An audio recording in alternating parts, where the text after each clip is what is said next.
আসসালামু আলাইকুম, কেমন আছেন সবাই? আবারও চলে আসলাম আপনাদের মাঝে আজকে। আর রান্নার কোনো রেসিপি আপনাদের জন্য জলপাইয়ের টক রান্না, টক বলেন আম্বল বলেন যেটাই বলেন, আজকে জলপাইয়ের টক রান্না করে দেখাবো। তো চলুন কথা না বাড়িয়ে চলে যাই কিভাবে রান্না করি, চলুন দেখেন। তো যারা ভিডিওটা আমার দেখছো তারা অবশ্যই লাইক দিয়ে ভিডিওটা দেখা শুরু করবে। তো আমি এখানে এক বাটি জলপাই নিয়েছি। এখানে সবগুলো জলপাই আমার পেকে গেছে, বাজার থেকে নিয়ে আসা। তো আমি সবগুলো পরিষ্কার করে ধুয়ে নিয়েছি। এখন চলে যাব চুলায়।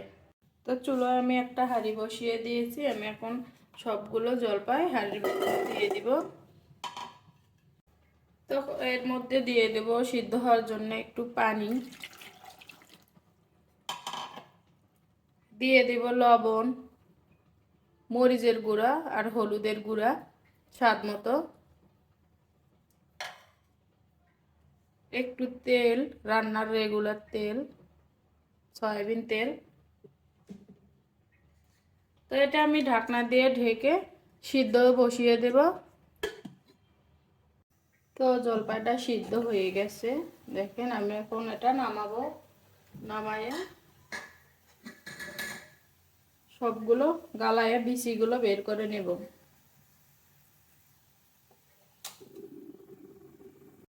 তো সবগুলো আমি এখন ডাল ঘুটনি দিয়ে এভাবে করে সবগুলো গালায় বিচিগুলো বের করে নেব।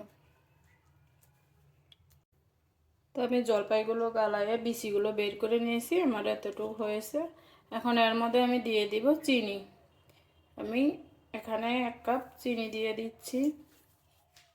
1 কাপ দিয়ে হবে না, আরও 1 কাপ দিতে হবে।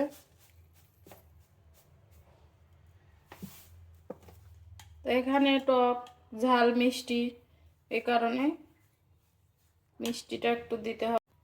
তো আমি এখন দিয়ে দেব এর ভেতরে পানি।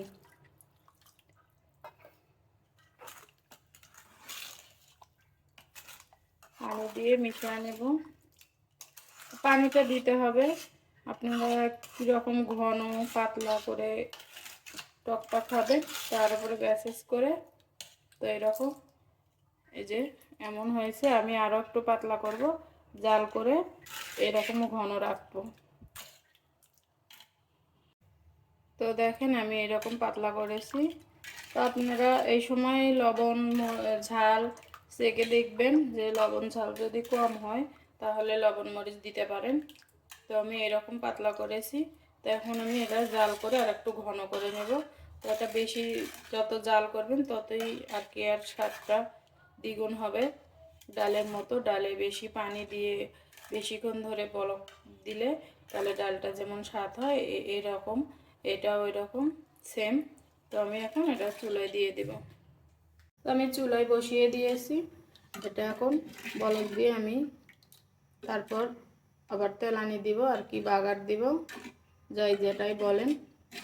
তো এটা হতে থাক, 20 মিনিটের মতো আমি জাল করে নিই।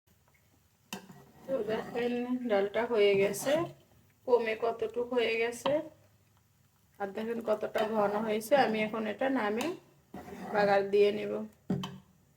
তো চুলায় আমি একটা কড়াই বসিয়ে নিয়েছি। কড়াইয়ের ভেতরে একটা পেঁয়াজ কেটে দিয়েছি বড় সাইজে।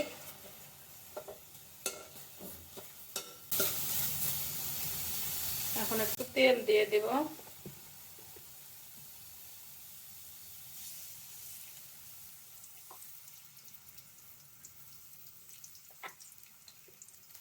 তো পেঁয়াজটাকে একটু ভেজে নেব বাদামি কালার করে। তো এখন এর ভেতরে দিয়ে দিব তেজপাতা। তেলের সঙ্গে ভেজে নেব তেজপাতাটা।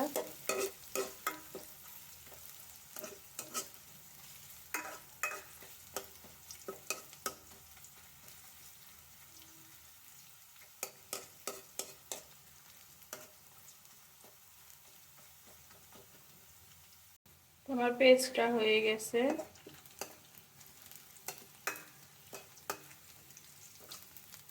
তো জলপাইয়ের টক দ্বিগুণ করতে স্বাদ আমি নিয়ে এসেছি এখানে।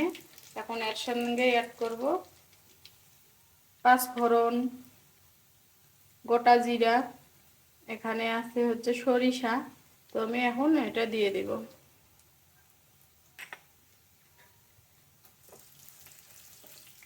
তো অবশ্যই চেষ্টা করবেন পাঁচফোড়নটা দেওয়ার, তাহলে কিন্তু টকের স্বাদটা আরো দ্বিগুণ বেড়ে যাবে। তো এখন আমি ডালটা দিয়ে দিই।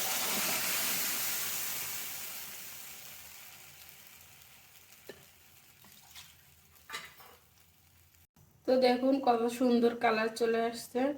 তো দেখেই কিন্তু লোভ লেগে যাচ্ছে। তো এটা এখন আমি নামিয়ে পরিবেশন করব। তো আমি পরিবেশন করার জন্য একটা পাতিলে নিয়ে নিয়েছি। এই যে দেখুন আমার ডালটা কত সুন্দর লাগছে, টকটা রেডি হয়ে গেছে, কত সুন্দর লোভনীয় হয়েছে। তো এভাবে করে সবাই বাসায় জলপাইয়ের টক রান্না করে খাবেন। জলপাইয়ের টকও বলতে পারেন, জলপাইয়ের আম্বলও বলতে পারেন। তো গ্রামের ভাষায় এটা জলপাইয়ের আম্বলই বলে আর কি। তো এভাবে করে রান্না করে খাবেন, বাসার সবাই সদস্যদেরও খাওয়াবেন। তো আজকে ভিডিওটা এ পর্যন্তই। পরবর্তী ভিডিও দেখার জন্য অবশ্যই লাইক, কমেন্ট, শেয়ার করতে ভুলবে না।